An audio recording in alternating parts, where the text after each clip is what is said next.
Chapter 11.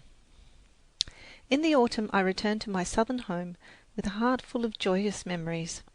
As I recall that visit north, I am filled with wonder at the richness and variety of the experiences that cluster about it. It seems to have been the beginning of everything. The treasures of a new, beautiful world were laid at my feet, and I took in pleasure and information at every turn. I lived myself into all things. I was never still a moment. My life was full of motion, as those little insects that crowd a whole existence into one brief day. I met many people who talked with me by spelling into my hand, and thought in joyous sympathy leapt up to meet thought. And behold, a miracle had been wrought. The barren places between my mind and the minds of others blossomed like the rose. I spent the autumn months with my family at our summer cottage on a mountain about 14 miles from Tuscumbia.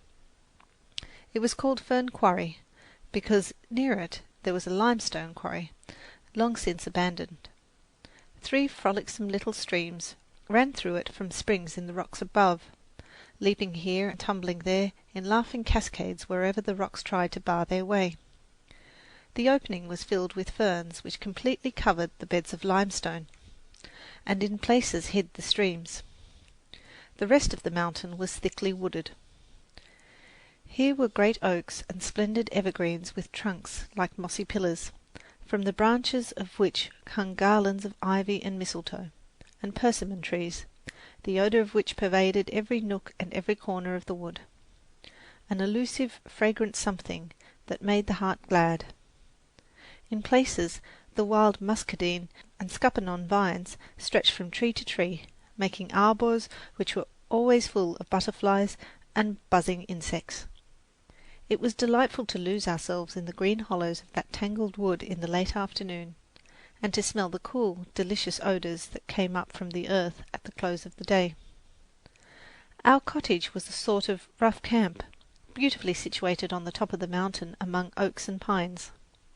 The small rooms were arranged on each side of a long open hall. Round the house was a wide piazza, where the mountain winds blew, sweet with all wood scents. We lived on the piazza most of the time. There we worked, ate, and played.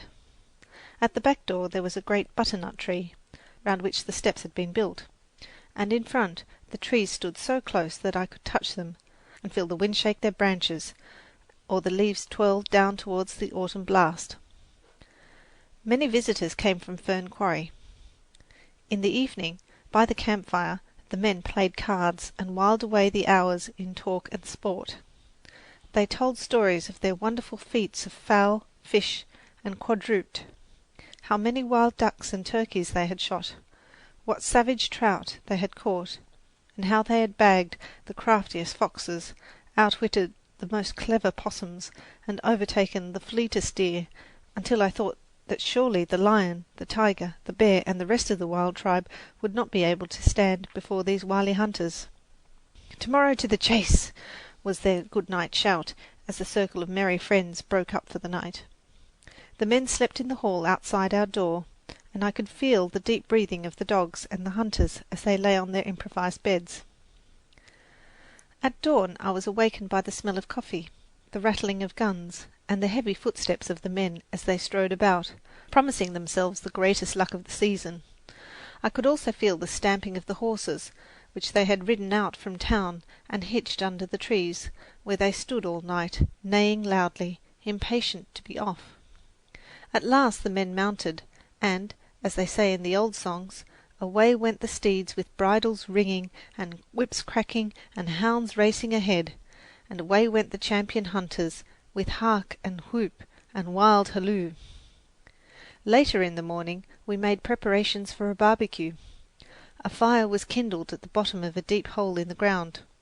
Big sticks were laid crosswise at the top, and meat was hung from them and turned on spits.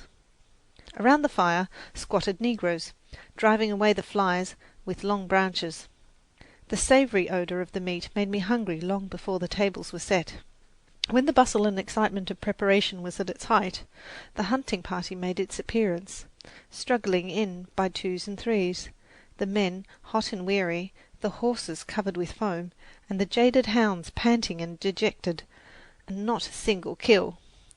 Every man declared that he had seen at least one deer, and that the animal had come very close, but however hotly the dogs might pursue the game, however well the guns might be aimed, at the snap of the trigger there was not a deer in sight. They had been as fortunate as the little boy who said he came very near seeing a rabbit. He saw his tracks. The party soon forgot its disappointment, however, and we sat down, not to venison, but to a tamer feast of veal and roast pig. One summer I had my pony at Fern Quarry. I called him Black Beauty, as I had just read the book, and he resembled his namesake in every way, from his glossy black coat to the white star on his forehead. I spent many of my happiest hours on his back. Occasionally, when it was quite safe, my teacher would let go of the leading rein, and the pony sauntered on or stopped at his sweet will to eat grass or nibble the leaves of the trees that grew beside the narrow trail. On mornings when I did not care for the ride, my teacher and I would start after breakfast for a ramble in the woods, and allow ourselves to get lost amid the trees and vines, with no road to follow except the paths made by cows and horses. Frequently we came upon impassable thickets which had forced us to take a roundabout way. We always returned to the cottage with armfuls of laurel, goldenrod, ferns, and gorgeous swamp flowers, such as grow only in the south. Sometimes I would go with Mildred and my little cousins to gather persimmons. I did not eat them, but I loved their fragrance, and enjoyed hunting for them in the leaves and grass. We also went nutting, and I helped them open the chestnut burrs and break the shells of hickory nuts and walnuts, the big sweet walnuts. At the foot of the mountain there was a railroad, and the children watched the trains whiz by. Sometimes a terrific whistle brought us to the steps, and Mildred told me in great excitement that a cow or a horse had strayed on the track. About a mile distant there was a trestle spanning a deep gorge. It was very difficult to walk over. The ties were wide apart, and so narrow that one felt as if one were walking on knives. I had never crossed it until one day Mildred, Miss Sullivan, and I were lost in the woods and wandered for hours without finding a path. Suddenly Mildred pointed with her little hand and exclaimed, "There's the trestle!" We would have taken any way rather than this, but it was late and growing dark, and the trestle was the short cut home. I had to feel for the rails with my toe, but I was not afraid, and got on very well until all at once there came a faint puff-puff from the distance. "I see the train!" cried Mildred, and in another minute it would have been upon us had we not climbed down on the cross braces while it rushed over our heads. I felt the hot breath from the engine on my face, and the smoke and ashes almost choked us.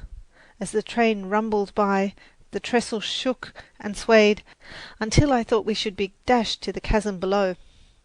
With the utmost difficulty we regained the track. Long after dark we reached home and found the cottage empty. The family were all out hunting for us. End of chapter.